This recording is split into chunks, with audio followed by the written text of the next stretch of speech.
All right, today we're pulling back the curtain on one of the most powerful and, honestly, most intuitive ideas in all of machine learning, tree-based models.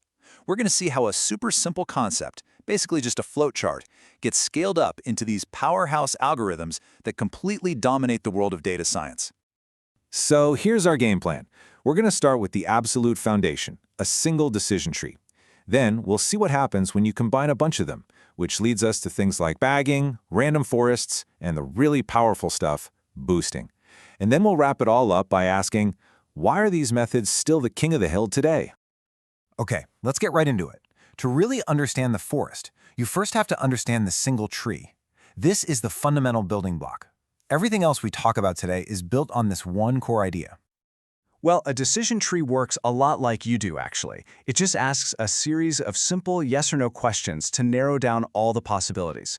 You can think of it like a game of 20 questions that it's playing with your data, or even like one of those diagnostic flowcharts a doctor might use. It's that intuitive. So, how does the tree figure out which questions to ask? It's not magic. It's a clever process called recursive partitioning. It basically looks at every possible question it could ask about your data and picks the one that splits the group most cleanly. Then it just does it again and again and again on each new smaller group, methodically carving up the data until it's perfectly sorted everything out.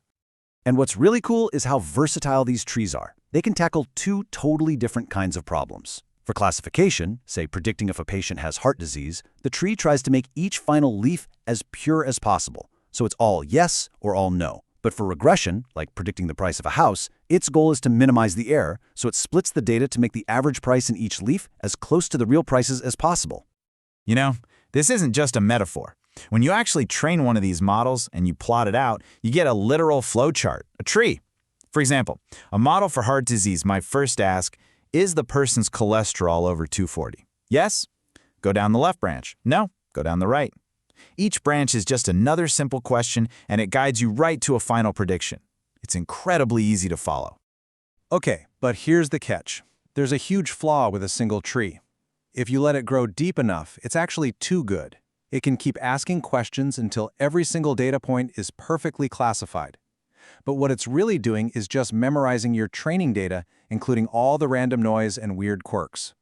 We call this overfitting, and it means the tree is going to be terrible when it sees brand new data it hasn't memorized. So, if a single expert tree is unreliable, how do we fix that? Well, the solution comes from a really powerful and old idea, the wisdom of crowds. The first major upgrade is a technique called bagging, and the idea is just beautiful in its simplicity. Don't rely on one expert's opinion. Instead, let's create, say, hundreds of slightly different versions of our data, build a totally separate tree on each one, and then just let them all vote on the final answer. And this right here shows you why that works so well. A single tree has what we call high variance. Even tiny changes in the data can result in a completely different tree. But when you average the predictions from hundreds of trees, all their individual mistakes and weird biases, they just cancel each other out. What you're left with is a much more stable, much more accurate model that is way less likely to overfit. Now, bagging is a massive step up for sure, but it turns out we can make this crowd of trees even smarter with one simple but really clever twist. See, here's the one tiny problem with bagging. If there's one really strong dominant predictor in your data, most of the trees are probably going to pick that same predictor for their very first split. And that makes all the trees start to look, well, kind of similar. They become correlated, and that reduces the benefit of averaging them. So the key insight was, what if we could force them to be more diverse?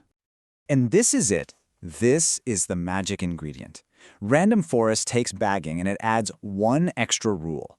At every single split point in every single tree, the algorithm isn't allowed to look at all the features. It can only consider a small, random handful of them. This simple rule prevents any one feature from dominating and forces the trees to explore different pathways and strategies. It decorrelates the trees, and that makes the entire forest a whole lot smarter. Oh, and a fantastic bonus you get from this is something called variable importance. Because the model is building hundreds of trees, it can keep track of which features were the most useful for making good splits. It then gives you this awesome ranked list. In this example, for predicting sales, shelf location and price are way more important than advertising. That's an incredibly powerful insight you get for free. Okay, so far we've talked about creating a crowd of independent experts who all vote.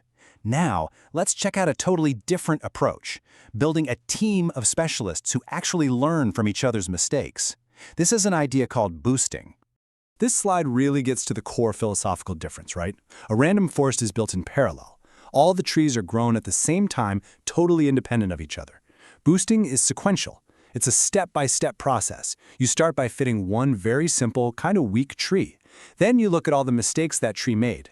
Then you build a second tree whose only job is to fix those specific mistakes. The third tree fixes the remaining mistakes, and so on.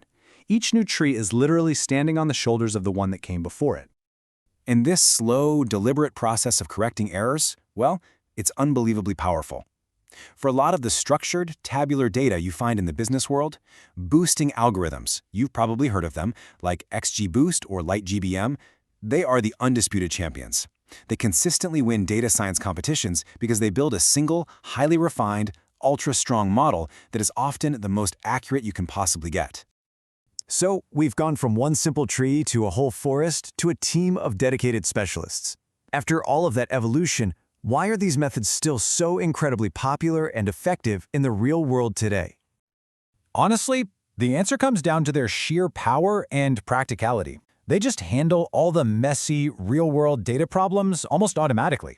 You don't have to spend hours carefully scaling all your numbers. They aren't easily thrown off by a few weird outliers, and they're brilliant at finding complex relationships in your data that other models would totally miss. They just work. Of course, there's always a trade-off, right? There's no free lunch. The big one here is that you give up interpretability. A single decision tree is this beautiful, simple flowchart you can print out and show to anyone. But a random forest or a boosted model? That's a black box that combines hundreds of models. We get this massive boost in predictive power, but we lose that simple, direct understanding of how the final decision is being made. And this leaves us with a final thought. Tree-based models are absolute masters of structured data, the kind of stuff you find in spreadsheets with neat columns and rows. But what about problems with thousands of dimensions, like trying to classify text from an article or pixels in an image? For that, we need a totally different kind of tool. Join us next time when we explore the elegant geometry of support vector machines.